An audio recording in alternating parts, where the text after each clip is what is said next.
Olá, pessoal, boa noite.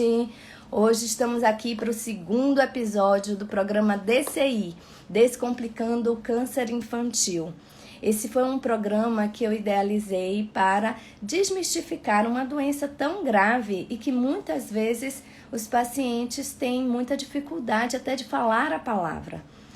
A ideia aqui é que a gente promova o diagnóstico precoce e assim aumente as chances de cura dessas crianças. Eu sou a doutora Lu Nunes, oncologista pediátrica, e hoje, neste episódio, vamos conversar com Diana Navarro, que é uma mãe super especial, e vamos falar um pouco sobre esse sentimento de culpa que é muito comum nos pais ao receberem um diagnóstico de câncer. Vamos chamar aqui de... Acho que ela já está por aqui.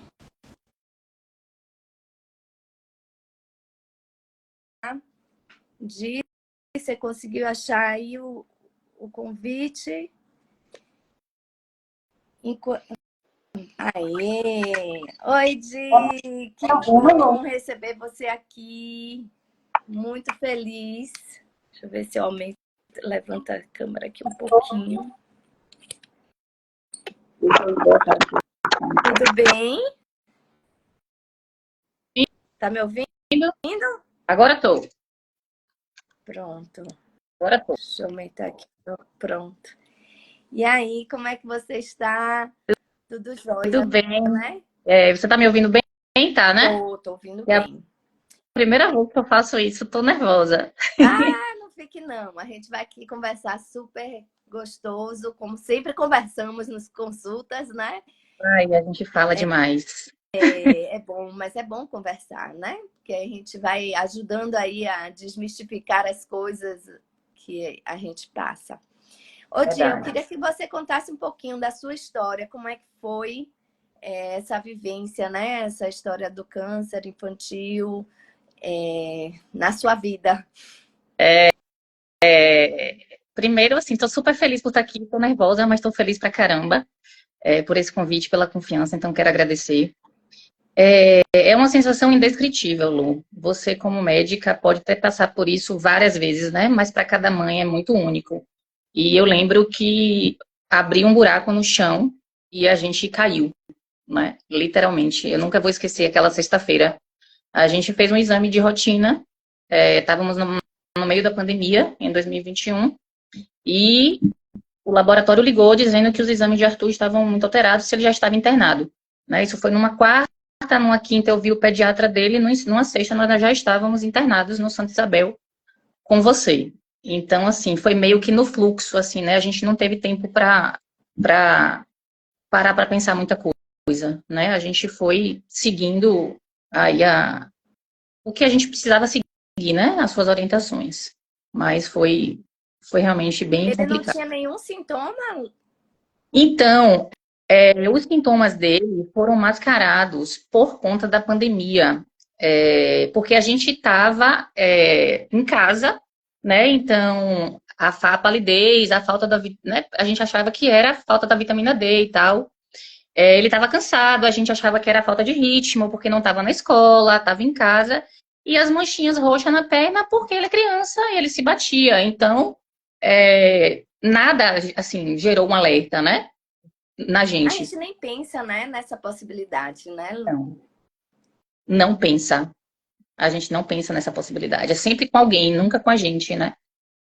E quando você ouviu falar a primeira vez a palavra, né? Foi leucemia, não é isso que ele teve? Foi leucemia, LLA do tipo B. Isso. Quando você ouviu falar essa palavra, como foi isso? Como é que você se sentiu? Como foi? Eu lembro que quando a gente chegou no Santa Isabel, a gente primeiro teve uma consulta com Jamile, que é hematologista, maravilhosa, inclusive. Então, assim, a gente ainda não imaginava que podia ser isso. Podia ser uma anemia, alguma coisa do tipo. Nós conversamos, eu e você, no dia seguinte, eu me lembro, foi um sábado. E aí foi quando realmente ficou diagnosticado que era leucemia. É, é devastador, né? Porque a gente acha que não vai acontecer com a gente, é sempre com outra pessoa que a gente ouviu falar, né? E dessa vez a realidade estava com a gente. E leucemia é um câncer, né? E dá medo, né? Meu Deus, meu filho está com câncer. né? O que é que eu vou fazer? E aí a primeira coisa, o pessoal fala assim, você não perguntou para Deus por que estava acontecendo com você? Hora nenhuma eu questionei Deus, por que que era com a gente, né? Porque pode ser com qualquer pessoa. Primeira coisa que eu perguntei, que eu pensei, eu falei, o que é que eu fiz de errado? E eu lembro de ter lhe perguntado isso. Doutora, o que foi que eu fiz? Ou o que foi que eu deixei de fazer para Arthur ter essa doença? Porque é o que a mãe acha, né? É. E aí eu já vou parar aqui você um pouco para a gente comentar isso, porque é muito comum esse sentimento, né? As mães ficam, ai meu Deus, como é que eu não vi antes? Por que que eu não fiz? O que que eu deixei de fazer? E assim, é importante eu sinalizar que câncer pediátrico é diferente do câncer de adulto. Eu não tenho como prevenir o câncer. Hum. Não tem algo, nenhum exame que a gente faça, que faça um rastreio de exame de diagnóstico precoce. Não tem algo que eu possa fazer para evitar que meu filho tenha câncer. Então, por isso que a bandeira da oncologia pediátrica é de diagnóstico precoce. Só que quando a gente fala de câncer, eu me lembro que minha avó teve um tipo de câncer e a gente ficava meio... A gente não, né? Não eu, mas a família ficava meio apavorada de falar com ela sobre essa palavra. Não pode falar na palavra. E existe isso muito com vários pacientes. Não pode falar na palavra porque é como se atraísse. E isso, na verdade, bloqueia muito mais, porque a gente se prende na paralisia do que é a doença. A gente Exatamente. precisa falar no assunto, a gente precisa desmistificar o assunto. Até porque câncer pediátrico tem chances de cura. E se a gente ficar preso na negação de que não, isso não está acontecendo comigo, isso não é comigo, eu não posso falar a palavra. Enquanto a gente está preso nessa angústia de não dizer, nem poder falar a palavra, nem de dizer e compartilhar isso com alguém, a gente vai demorar de tomar as atitudes necessárias que precisam para que a gente possa fazer um diagnóstico e iniciar um tratamento o quanto antes, que é isso que vai fazer diferença, né? Então, Exatamente. esse programa aqui, desde a última live, né, da semana passada, eu venho pensando muito isso, quanto que é importante a gente falar no assunto, vir aqui, e é uma responsabilidade de todos, né, de você como mãe, de eu como médica, de toda a sociedade estar falando e desmistificando esse assunto, porque isso é muito comum de a gente ficar tentando, né, esconder até esse diagnóstico, né? Porque a gente fica, eu acho que a gente entra tanto no desespero, mas entra nessa vergonha porque se relaciona um pouco com esse sentimento de culpa, né? Como é que você se sentiu, assim? Eu lembro que depois do susto, né, as pessoas me perguntam muito isso, e por isso que eu topei na hora participar dessa live, até para falar, né, com as pessoas como foi que eu percebi isso. Os sintomas foram mascarados, a gente foi para o hospital, e aí a gente entrou no modo automático, né, faz isso, faz aquilo, interna. Eu lembro que você começou o tratamento logo que a gente entrou, na sexta-feira, né, e eu lembro de você falar assim... Eu perguntei especificamente, foi porque eu não fiz os exames na época da pandemia? Você falou, não, não tem nada a ver. Teve crianças que teve exames ótimos uma semana antes e depois aconteceu. Eu falei, foi alimentação? Eu buscava internamente entender por que que o meu filho estava doente e o que foi que eu contribuí para isso, né? E você disse, pare com isso. Foi uma loteria. A vida é assim, né? E aí a gente fez o primeiro processo dos 15 dias internados e eu lembro de fazer essa reflexão um mês depois que Arthur foi diagnosticado, de fazer e eu fiz um texto sobre isso, né? Foram 3 coisas que eu aprendi nesse processo. A primeira é que não é culpa de ninguém, né? Nem da mãe, nem do pai, nem da família, Nem do né? Porque pediatra que vem do não pediatra que viu. não viu, de ninguém. Isso vai acontecer. A outra coisa é isso, é da vida. A vida é assim, né? É uma loteria. Isso pode acontecer comigo, com meu vizinho, com qualquer pessoa. E, infelizmente, o aprendizado mais doloroso é que a gente não vai conseguir proteger os nossos filhos, apesar de tudo, né? Então, não dá. Esse, para mim, foi o aprendizado mais doloroso, porque eu queria tirar dele e botar em mim. Tira aqui essa doença, bota aqui em mim, tá tudo certo. Esse foi o mais doloroso, né? E você trouxe uma questão muito interessante, Lu, que é a questão da gente falar sobre a doença, falar o nome, né? Eu sempre fui a favor disso. O que é que seu filho tem? Não, meu filho é paciente oncológico, ele está se tratando de uma leucemia, né? E quando o Arthur diagnosticou, ele tinha 5 anos, ele era muito pequenininho, ele não entendia por que que ele estava no hospital, porque ele não tinha nenhum dodói, né? E eu lembro que a gente conversou com ele, a sua fabriquinha tá dodói, e explicou para ele o que é uma leucemia.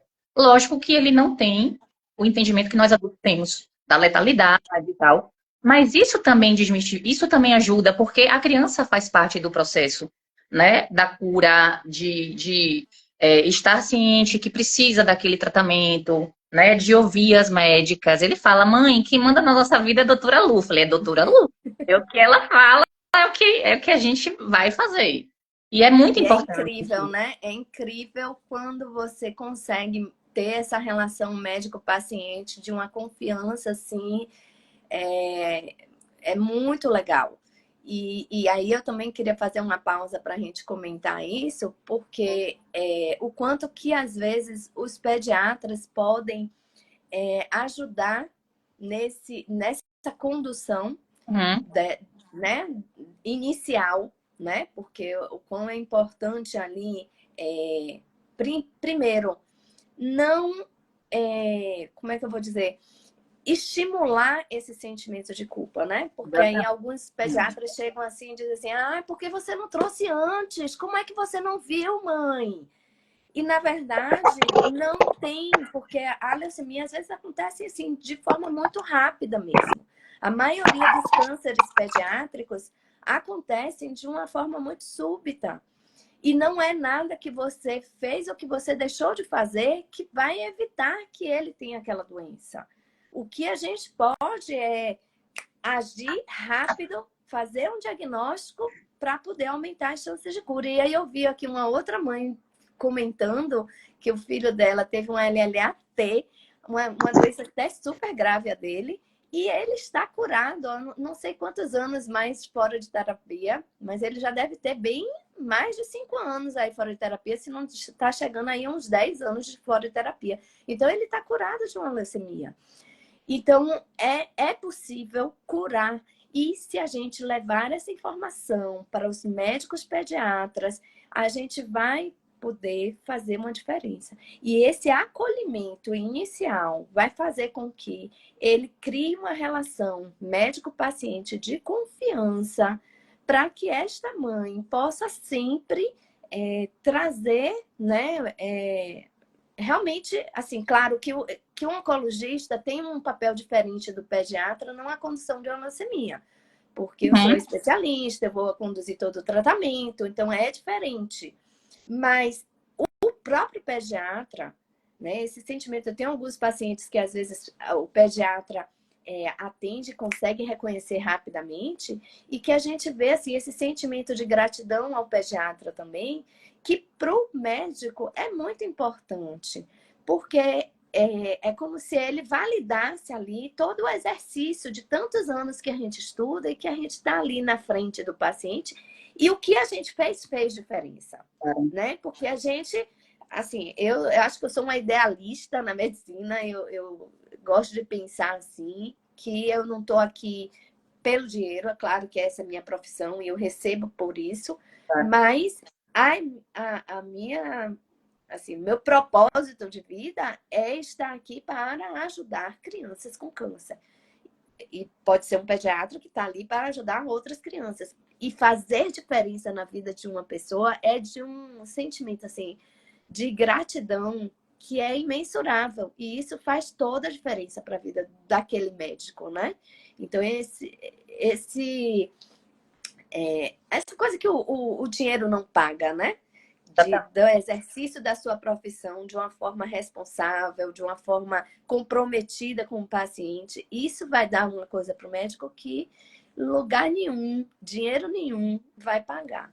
E com tanto desrespeito que a gente tem visto aí fora, E isso tem sido cada vez mais importante para que o médico sinta também. Mas isso depende dele, porque é sempre uma troca, Uhum. né? Então a gente precisa saber acolher essa família e vai ter um retorno, né? Isso é natural, esse retorno, essa relação que você comentou aí, né? Que a gente tem com os pacientes, que às vezes a gente até diz, ai meu Deus, será que eu sou tudo isso mesmo? Porque o paciente realmente Tudo às isso vezes mesmo. cria, né, essa confiança que eu preciso falar com a doutora Lu primeiro. Quantas vezes a mãe diz, pode fazer? Não, ligue para a doutora Lu aí, que eu quero saber. Não é assim? Exatamente. Você está me Tô ouvindo bem? Tá. ouvindo.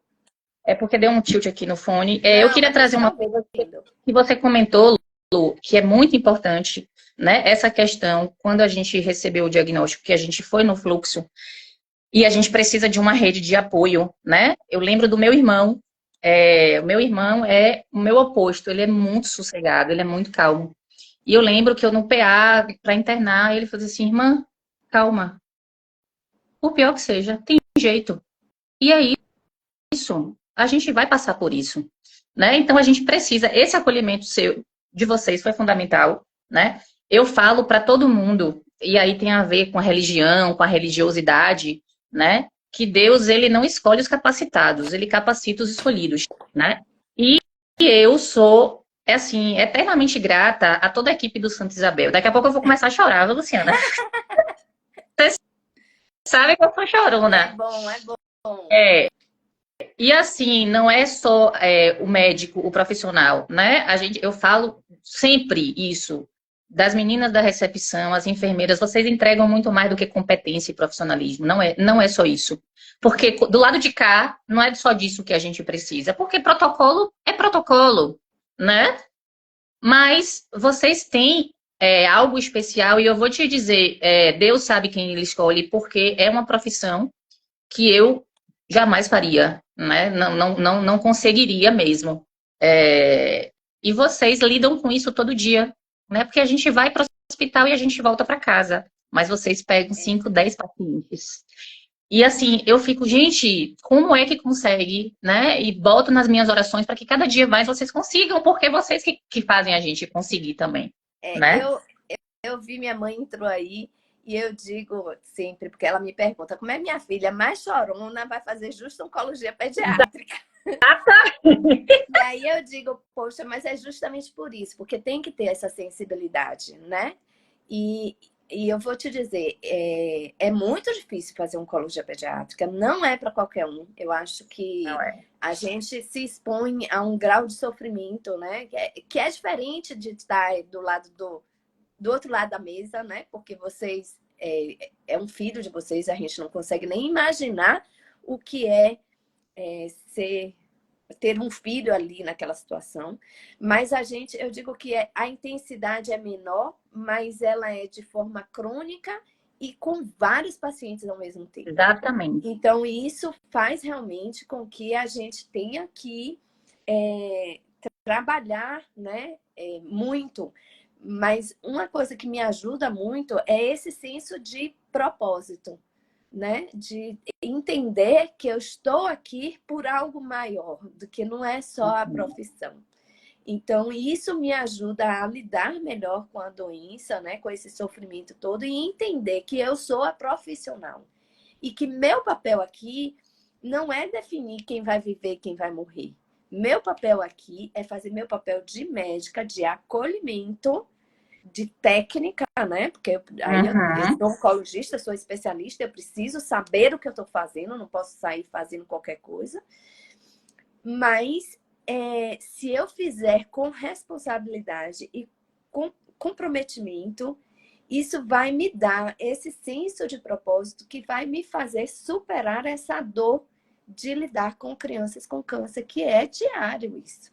Então, isso é comum, né? Muitos médicos terem essa dificuldade mesmo de, às vezes, até poder dizer esse diagnóstico para uma mãe. Então, eu até venho aqui compartilhar um pouco dessa dor com os pediatras, porque às vezes não é fácil. Não é, Tem não. dias que a gente quer fugir da conversa e alguém precisa conversar com essa mãe. E a gente também não quer conversar. Tem Eu também não um quero dizer coração do para outro ela lado, que o né? filho Tem dela um tem coração. câncer. E isso, que pode ser mãe ou não também, né? Tem um humano do outro Exatamente. lado. E a gente, né, tem mil coisas. Então, eu tenho colegas que às vezes acabaram de perder a mãe ou o pai com um câncer e eles também estão mobilizados. E no plantão lotado, com mil coisas acontecendo, a gente ainda assim tem que parar e acolher essa família. Então, não é fácil. Eu acho que cada dia tem sido mais difícil ser médico aí fora, né? É muito difícil as emergências. Eu dei plantão de emergência uma época da minha vida e eu tive que escolher. Ou eu faço plantão ou eu faço oncologia, porque são dois tipos de sofrimento que eu não dava conta. Então, eu acho que cada médico precisa escolher qual é o sofrimento que ele dá conta, porque é uma profissão de sacrifício, não é uma profissão fácil. Mas, a partir do momento em que eu tô ali e entender qual é o meu papel naquela situação é muito importante também, para que eu me proteja um pouco, para eu conseguir dar Uhum. conta daquele paciente, sair daquele quarto, entrar no outro quarto e falar tudo que eu tenho que falar com aquela outra mãe, porque depois tem outro paciente, tem outro paciente, tem outro paciente. Então, é muito difícil. Mas trazer esse senso de propósito faz com que eu tenha força para fazer cada vez mais por essas crianças, né? O que você Agora, voltando aqui a essa falou, história da culpa, a gente estava falando, né, desse sentimento, como é que você sentiu o sentimento de culpa. O que que você acha que ajuda o que as pessoas falam, o que as pessoas não falam? Porque nesse momento, né, muita gente dá pitaco, né? Seu filho tem uma leucemia, sai um monte de gente falando um bocado de coisa. O que que você ouviu e o que que ajudou e o que te atrapalhou nessa história? eu lembro que uma das coisas que a gente falou, e eu trago isso muito para a vida, você falou assim, ó, vai ter dias bons e dias não tão bons, né? E a gente aprende a viver um dia de cada vez e celebrar essas pequenas conquistas. Então, tinha dias que realmente eram mais difíceis, mas tinham dias mais fáceis, né? E felizes. E eu acho que a gente tem que aprender a olhar mais para esse lado da história. Oncologia pediátrica, por si só, né, é extremamente complicado, porque criança é um ser que não devia sofrer nunca, com nada, né? Mas, infelizmente, acontece e a gente precisa de alguém que faça, que cuide e que acolha. Então, que a gente se livre disso como ser humano, como mãe, como pai, né? Porque pode acontecer. E que a gente olhe sempre o dia bom, o lado bom. Tem muita história triste na oncologia pediátrica, mas também tem muita história bacana, tem muita história de superação, né? Eu lembro da primeira vez que eu soube que um paciente faleceu, eu fiquei destruída. Eu fiquei destruída, né? E aí, assim, você vai, cada vez que você ouve uma história, você se destrói um pouquinho. Só que tinha dias de chegar lá, eu, pacientes seus, né? Do nada, eu estar na sala de espera e dizer assim, aqui é o meu milagre, vocês também vão passar por isso. E eu sempre fico com esse lado, né? Assim como eu fui acolhida por vocês e por outras mães, eu também acolhi outras mães. E vai ficar tudo bem e a gente vai passar por isso, né? Então, é a gente entender que a gente é ser humano, é pequeno, dói, mas a gente consegue passar por isso se a gente tiver uma rede de apoio, né? Se a gente tiver quem some. E você falou uma coisa de propósito. Eu sempre quis ser médica na vida. Achei que em algum momento podia ser médica. Maluca, não posso ver sangue que eu desmaio. Né? Já fui aí protagonista de várias histórias. No PA, de desmaio, caiu, passou mal, o Arthur tá ótimo e a mãe tá caída. E aí Deus me colocou nessa situação. Eu falei, Deus, eu vou fazer alguma coisa, porque eu entendi que é o meu propósito, né? É ajudar, é servir. Eu posso fazer isso não num laboratório, com sangue, enfim, mas eu posso fazer isso de outra maneira, né? Com a expertise que eu tenho, na área que eu tenho. Então, o que eu puder fazer, nem que seja para melhorar um pouquinho a vida de uma mãe, a vida de uma médica, de uma equipe, de uma criança, eu vou fazer isso, vai para a vida, né? É essa troca que que você falou, vocês são extremamente importantes, mas se a gente não tem essa relação de confiança e troca do paciente, né, com a família e com o médico, é entender que vocês também são mães, né, que vocês também têm suas dores, né, e a gente trocar. Ninguém, o universo não junta as pessoas à toa, né? Então, é uma Tem relação. alguns colegas aqui, né? Entrou Vitor, Ah, Rose, Cris, Marcinha, que era do Martagão. Tem alguns profissionais, eu acho que Mari também entrou. A gente, muitas vezes, vocês nem têm noção. Quantas vezes eu não entrei em banheiro de hospital para chorar? Porque a gente sente a dor de eu vocês. sei. É muito difícil. Então, às vezes, só que a gente precisa se recompor para poder conseguir dar conta do outro também, entendeu?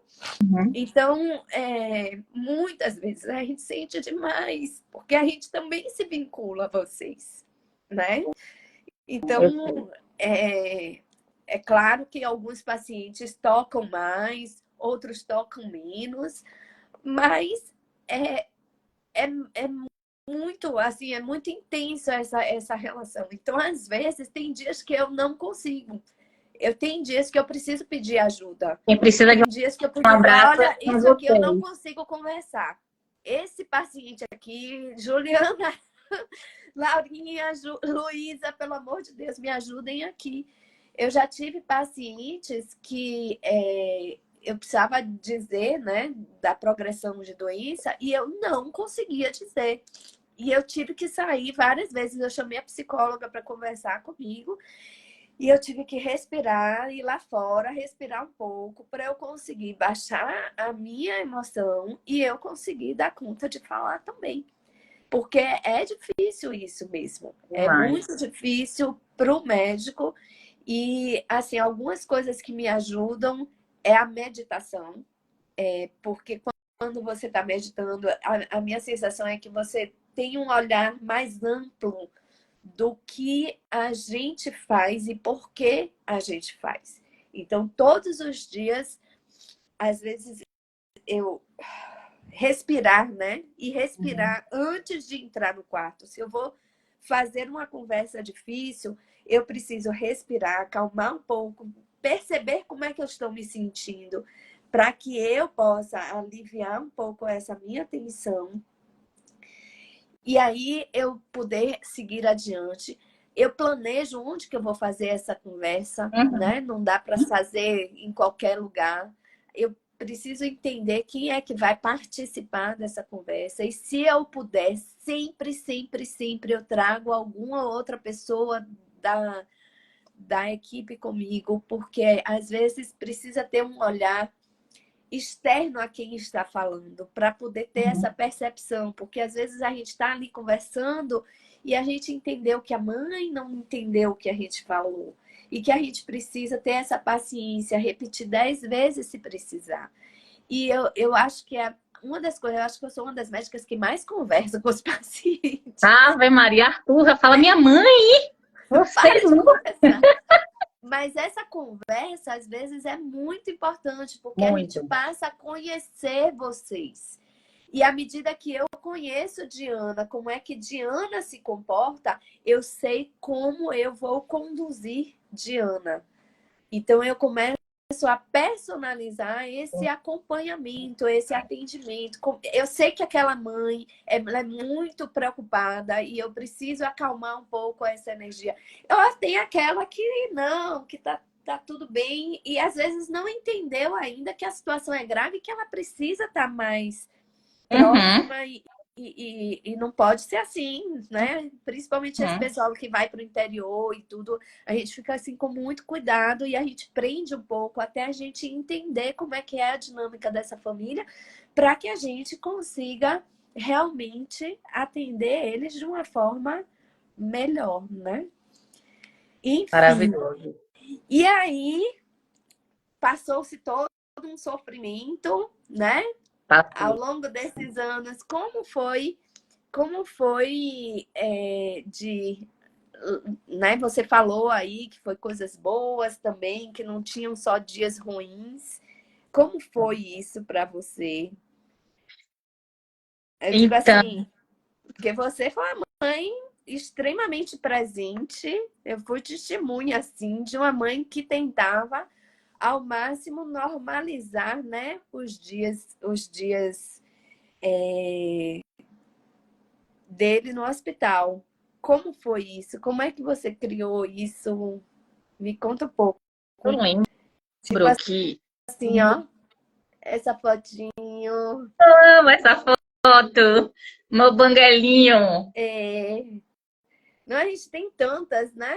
A gente tem várias fotos, minha filha, muitas E fotos. ele foi, Ele foi foi página do parte nessa casamento, história foi da minha toda. vizinha, foi, E tirou. aqui a gente tem o dentista, Ah, né? ele é louco por esse dentista, por tio Jaime. Ave Maria. É isso que eu falo E como ele antes. é o super-homem, né? Tentando Esse aí é. trazer um pouco desse lúdico para a criança, que é tão importante, né?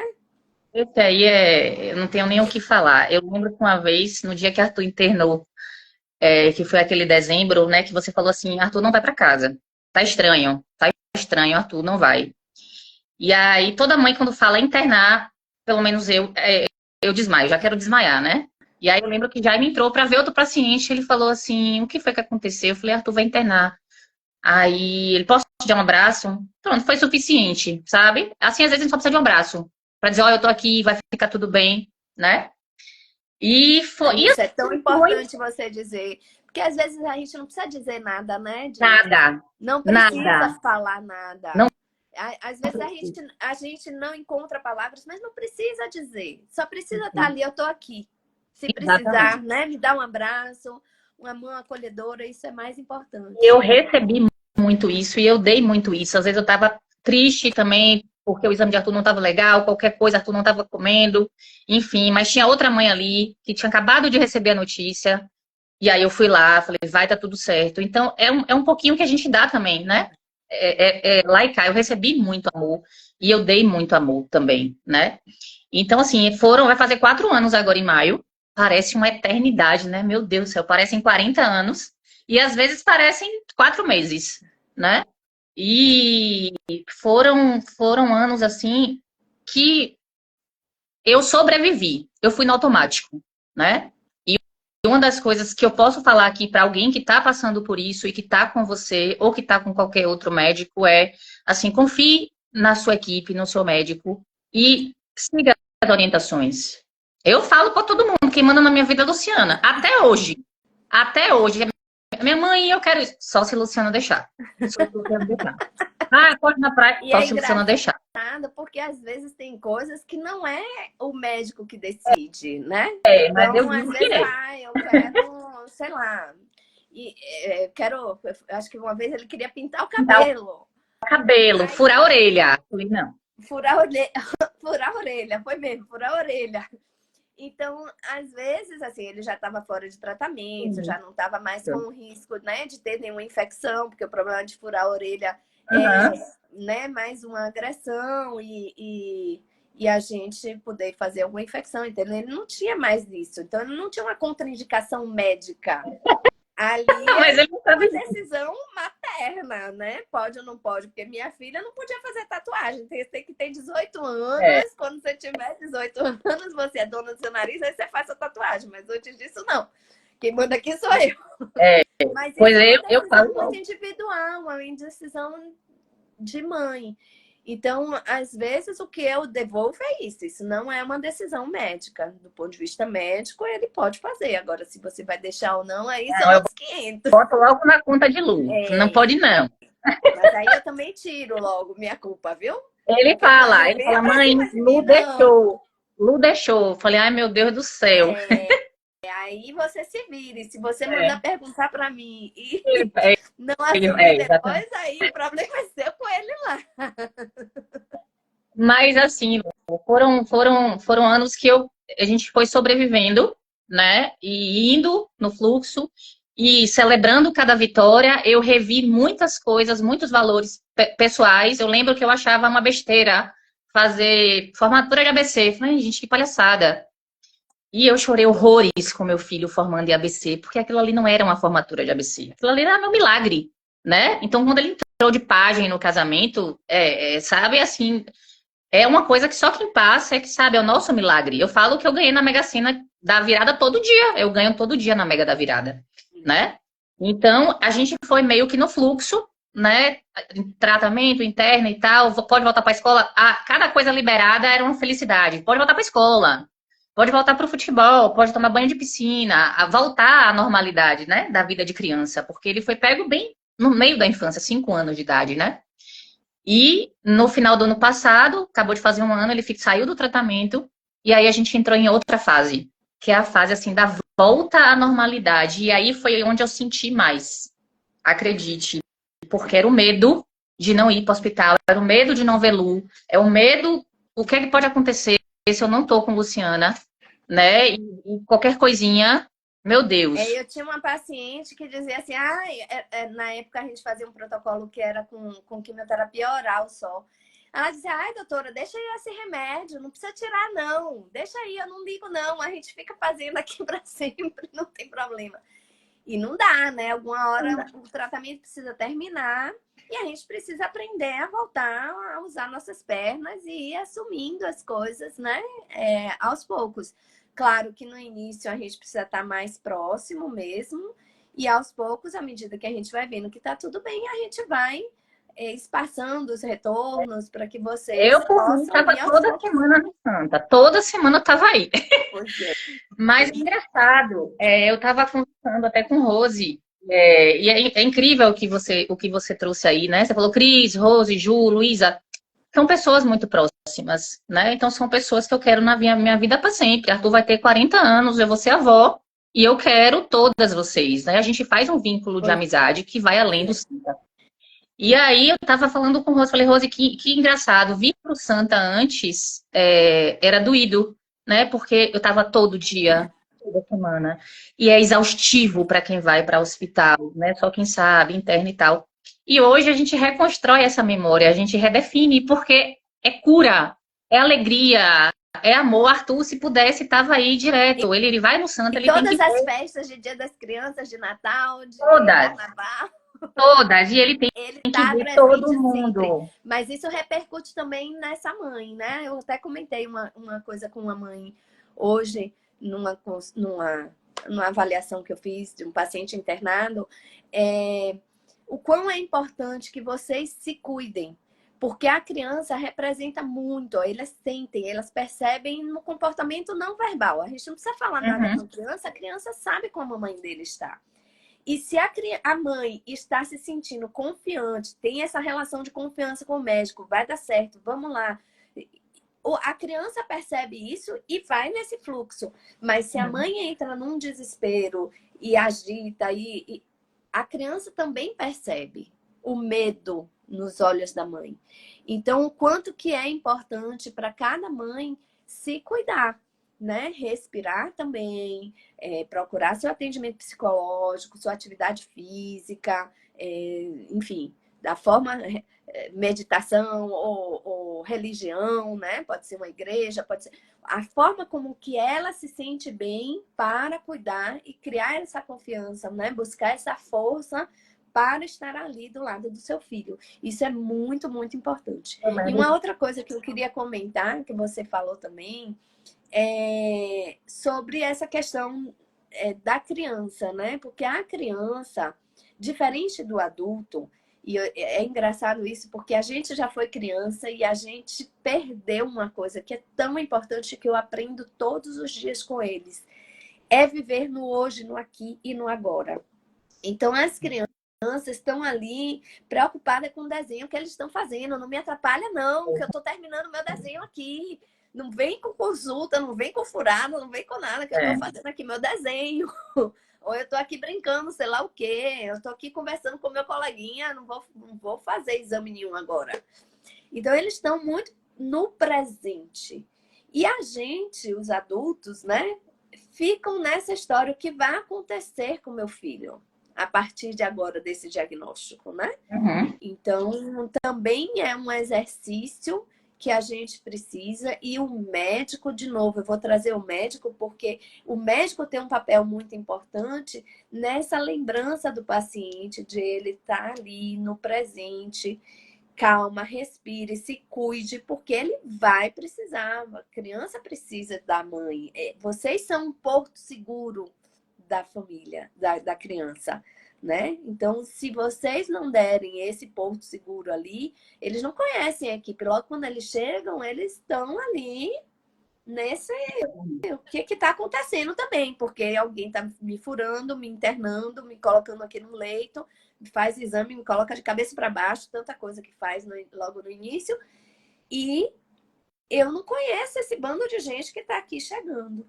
Claro que depois de 4 anos, se vendo pelo menos 2, 3 vezes na semana, a gente cria uma relação com a criança que é completamente diferente. E eu vou só comentar aqui, porque Mércia está aqui super atuante. E Mércia me perguntou se eu lembro de Juan. Claro que eu lembro de Juan.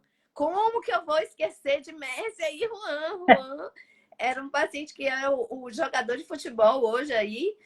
E foi um paciente muito difícil. A leucemia dele era muito grave.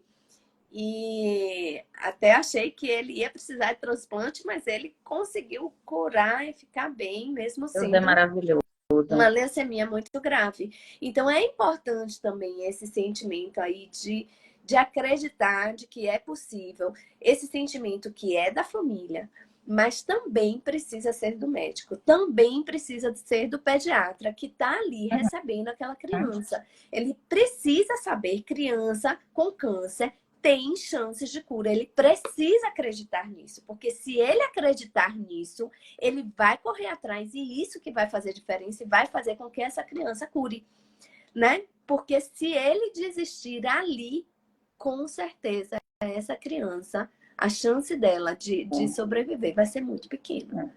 Então, eu preciso que esses médicos que estão lá no pronto atendimento saibam lembrar desse diagnóstico, saibam conduzir isso, falar com essas famílias, porque a gente recebe muitas vezes crianças com suspeita de leucemia para uma avaliação com um oncologista que nem ninguém conversou com eles da possibilidade de ser um câncer. E a família chega e é surpreendida com essa notícia. E isso é um mecanismo de defesa, né? A história da negação, né? A família está negando, às vezes a equipe fala assim, a família está negando.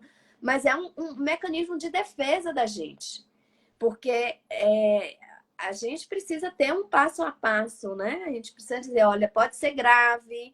Você não precisa dizer é câncer de cara. Mas, olha, eu estou preocupado aqui, que o exame dele não ficou bom, eu achei estranho, pode ser que não seja nada, mas eu queria uma avaliação com o oncologista. Você já ouviu falar de oncologista dessa especialidade?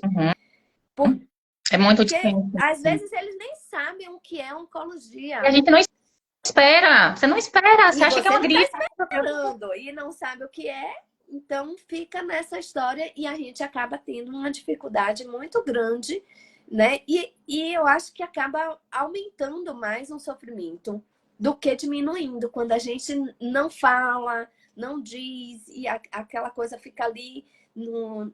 E a mesma coisa acontece quando as mães não querem falar com os filhos do diagnóstico, né? Então, isso também é muito difícil, porque essa conspiração do silêncio que a gente fala, né?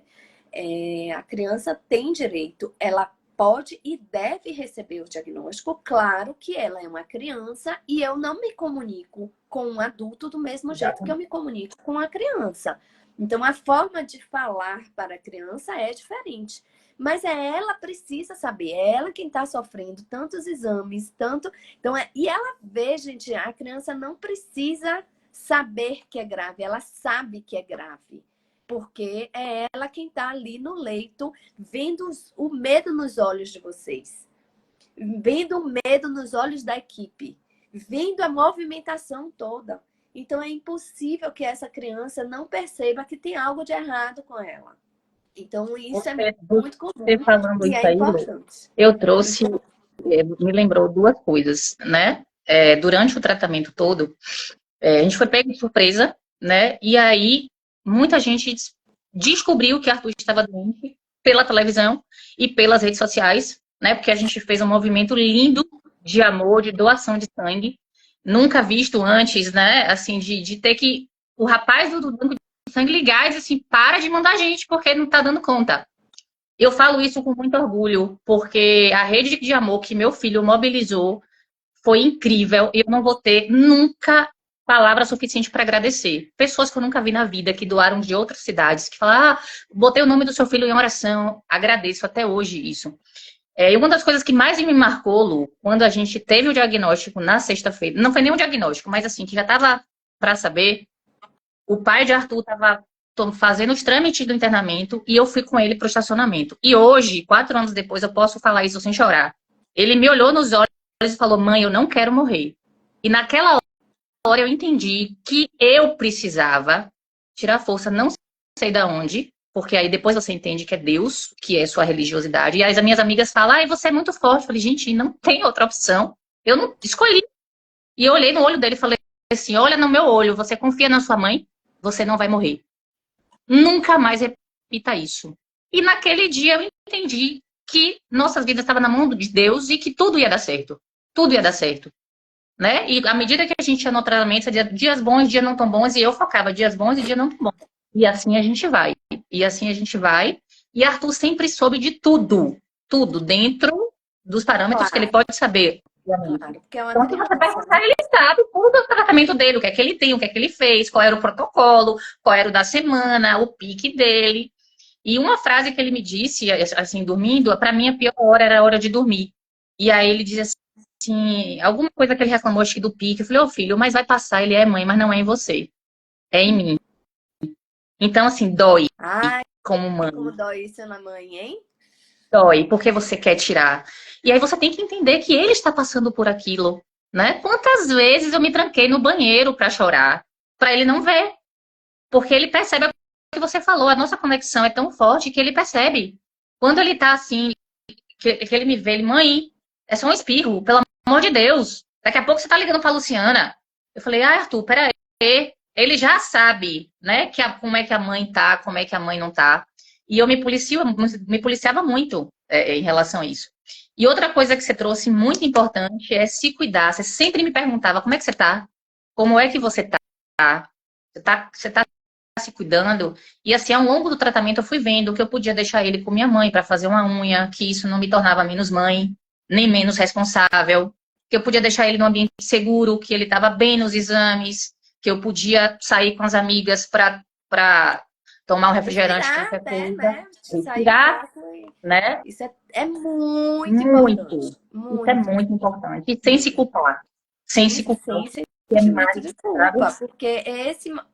Veja, para ele ficar bem, vocês precisam estar bem. Se Exatamente. vocês não estiverem bem, como é que eles vão ficar? Se vocês adoecerem no meio desse processo, como é que eles vão ficar? Exatamente. Então, é sobre isso. E ainda bem que a gente pode ter, né, rede de apoio aí para ajudar, para pedir uma minha mãe, minha avó, Fundamental. meu tio, pai. E soltar mesmo, que como você falou logo no início, a gente não vai conseguir proteger nossos filhos. Nenhum, nem de câncer, nem de nenhum outro E perigo que a nada. vida tenha. A vida, como diz minha mãe, viver é estar sob estresse. Então, o tempo inteiro, a gente tem os desafios da vida nos apresentando. E do mesmo jeito que acontece com a gente não foi poupado, né? No seu caso de ter um filho com câncer, ele também não vai ter os desafios dele, que ele vai viver aí fora. Né? Uhum. E eu acho que é muito sobre ressignificar tudo isso, né? E ter esse olhar, como você falou aí, da gratidão, que é a gente aprender a ser grato pelos pequenos milagres que a vida tem, né? Seja ele ser um pajem, seja ele se formar ali na pré-escola, né? Na alfabetização e tudo. Agradecer por essas pequenas coisas faz com que a gente lembre e esteja aqui no presente. E isso modifica toda a história, né? De como É tudo isso. E aí eu vou aproveitar para provocar você, porque a gente vai amanhã aproveitar a caminhada do Bonfim. Já estou Esse foi devidamente uma campanha que a uniformizado. gente inventou ano passado, não foi? Ano Que a passado. gente disse, ó, vamos para o Bonfim, vamos juntar umas mães e vamos lá agradecer, né, ao Senhor do Bonfim, pedir a bênção, né? E eu acho que a caminhada do Bonfim tem um significado muito grande para mim, não só porque eu sou baiana, né? Mas porque é uma caminhada que começa com um culto ecumênico, né? Com todas as religiões sendo possíveis. E é isso, é sobre isso, né? Sobre agradecer, agradecer de estar aqui, agradecer de estar vivo e de respirar. Conta aí um pouquinho como foi esse sentimento dessa caminhada do ano passado. E amanhã estaremos na segunda. Estamos na segunda e é isso aí, não morre mais esse projeto. Lu, eu já tinha uma coisa de religiosidade forte em mim, né? E essa questão de Arthur deixou isso muito mais aflorado, né? E é o que você está falando, é religiosidade, é a fé, independente de que religião você segue, né? Eu tinha pessoas que diziam assim, botei o nome do seu filho no meu grupo espírita, botei o nome do seu filho na minha igreja evangélica, e eu, obrigada, obrigada, obrigada, porque eu acho que amor e fé é isso aí, né? E eu sempre fui devota de Senhor do Bonfim, toda a última sexta-feira do ano e primeira do ano eu tô lá, então eu já tinha essa ligação especial, né? E uma das promessas que eu fiz em um dos momentos bem críticos dos dias não tão bons dessa caminhada foi ir ao Bonfim do Santa Isabel até lá o Bonfim para agradecer. E surgiu meio que numa conversa informal nossa, né? Vamos, vamos. E assim, o pessoal que eu trabalho fala assim, rapaz, tudo que você mete a mão, você quer fazer mesmo, você vai atrás. Eu falei, porque à medida que você vai andando e que você vai sentindo aquela energia, né, daquele ser superior que está ali dizendo a você, continue, continue, porque você está fazendo a diferença na vida de alguém, porque você tem motivos para dar graças, né? A gente tem motivo para dar graças todos os dias. Todos os dias eu oro e agradeço a Deus pela vida de cada pessoa que cruzou o meu caminho de Arthur. Porque se não fossem vocês, a gente não estava aqui agora, né? Então, assim, é muito pouco perto da imensidão que a gente sente, né? E poder participar e poder fazer isso, caminhar no sol, na chuva, com dor de cabeça, com dor no pé, chega lá, fazer aquela oração que só, né? Quem participa ali é que vê, é uma coisa que não tem como explicar, né? E esse ano a senhorita me pegou de surpresa de novo. Vamos, eu falei, meu Deus do céu, poucos dias, mas vamos.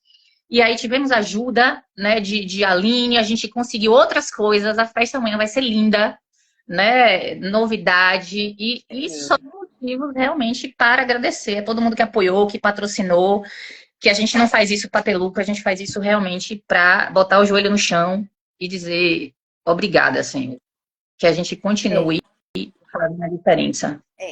Eu acho que independente de tudo que aconteça, né? Eu viver aí preocupada ou angustiada aí, porque ela acabou de perder a filha dela.